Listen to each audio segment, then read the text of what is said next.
Right now, somewhere in the world, a man is walking into a brightly lit store. He is about to hand over thousands of dollars, representing hundreds of hours of his own labor. In exchange, he gets a tiny, transparent rock. It's practically useless. You can't eat it. You can't build a house with it. It's not even the best material for cutting glass anymore. But when he gets down on one knee and presents this rock to his partner, she covers her face and cries. And society applauds. This ritual feels ancient. It feels natural, but it's not. It's not natural at all. When you look at a diamond, your brain reads it as the ultimate symbol of eternal love and scarcity. But you aren't feeling love. You are executing a line of psychological code. Code that was written for you in a boardroom less than a century ago. Because the truth is, you've been scammed. And this isn't just a scam. It is the most successful, universally accepted illusion in human history. To understand how you were tricked, we have to go back to the year 1870. Before this time, diamonds were actually rare. They were occasionally found in the riverbeds of India or the jungles of Brazil. Only kings and queens wore them. The entire global production was just a few pounds a year. But then, a teenager walking near the Orange River in South Africa found a shiny stone. And then someone found another. And another. Suddenly, miners realized South Africa was practically made of diamonds. They were digging up literally tons of them. In economics, there is a very simple rule. When the supply of something explodes, the price collapses. Diamonds were about to become as cheap as turquoise or quartz. The investors who owned the mines panicked. If everyone could afford a diamond, no one would want one. So the mine owners did something unprecedented. They stopped competing. In 1888, they merged all their operations into one massive, secretive entity. They called it De Beers, and they created a global cartel. De Beers took control of almost every diamond mine on the planet.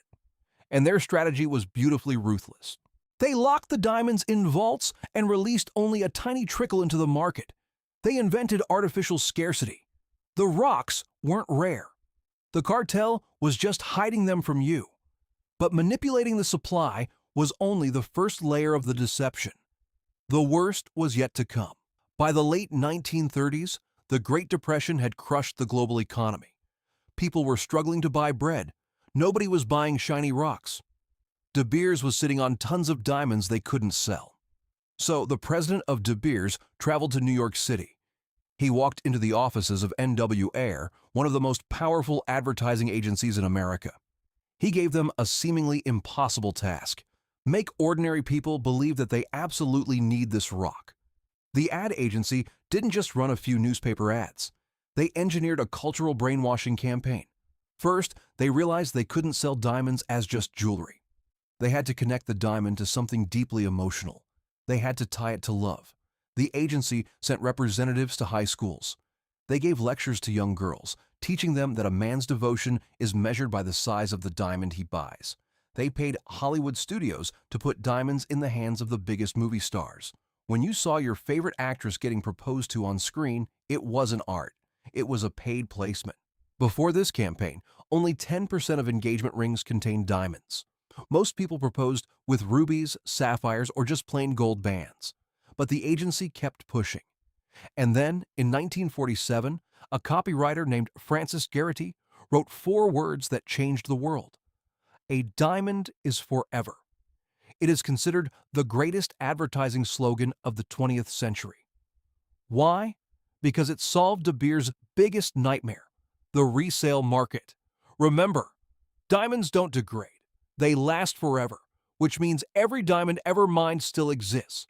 If people started selling their used rings, the supply would flood and the cartel would lose control. But if a diamond is forever, you can't sell it. Selling it would mean your love isn't forever. The slogan wasn't romantic. It was a financial trap to keep you from selling your own property. They successfully turned their customers into their own storage facilities. But they didn't stop there. They needed to tell you exactly how much to spend. In the 1980s, De Beers launched another campaign. They literally invented the 2 months salary rule out of thin air.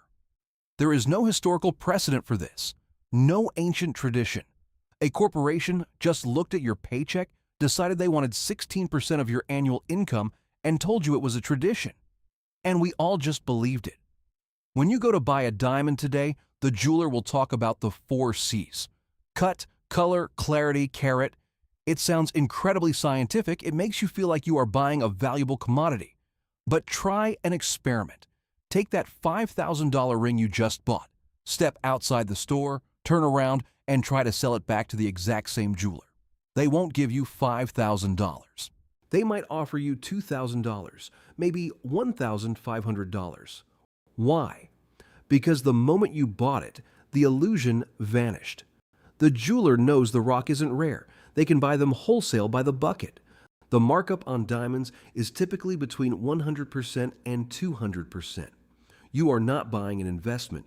You are buying a receipt of your own manipulation. For decades, De Beers controlled up to 90% of the world's diamond trade. If a country tried to sell outside the cartel, De Beers would flood the market with cheap stones to bankrupt them. It was a global mafia operating entirely in the open. Today, their monopoly has weakened. Lab-grown diamonds have arrived. They are physically, chemically, and optically identical to mined diamonds. Even a jeweler needs a special machine to tell the difference. And they cost a fraction of the price. But the natural diamond industry is terrified. They are running new ads right now begging you to buy real diamonds, claiming that lab-grown stones lack soul or history. By history, they mean being dug out of the earth by underpaid labor and hoarded by a cartel to artificially drain your bank account. Think about how powerful this system is. You know the truth now. You know the scarcity is fake. You know the tradition was invented by an ad agency. You know the value drops by 50% the second you leave the store. But if you are planning to propose tomorrow, you're probably still going to buy one, because the social pressure is just too strong. You don't want to seem cheap. You don't want to explain the economics of a cartel to your disappointed partner. And that is the true genius of this heist. They didn't just steal your money. They weaponized your own insecurities against you. They made us police each other. But you don't have to play the game. A piece of crystallized carbon does not validate a relationship. Your commitment isn't measured by a corporate tax on your salary. You are allowed to define what matters to you. Buy a sapphire. Buy a lab-grown stone. Go on a trip around the world instead, because the next time you look at a diamond, you won't see a symbol of eternity. You'll see exactly what it is. A very pretty, very common rock, and a masterclass in manipulation.